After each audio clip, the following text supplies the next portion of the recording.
Did you know that the pilots who helped save Britain from Nazi invasion were banned from the victory parade they had earned?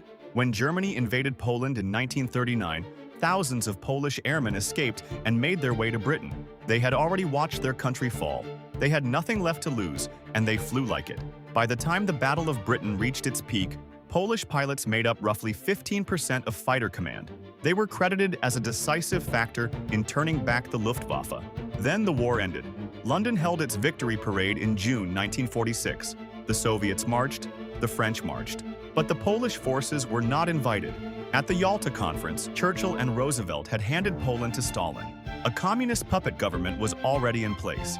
Inviting the Free Polish Airmen to march would embarrass the new political arrangement. So the men who had flown for Britain stood on the pavement and watched strangers take the glory. They were not forgotten by accident. They were excluded on purpose. That is how alliances actually end.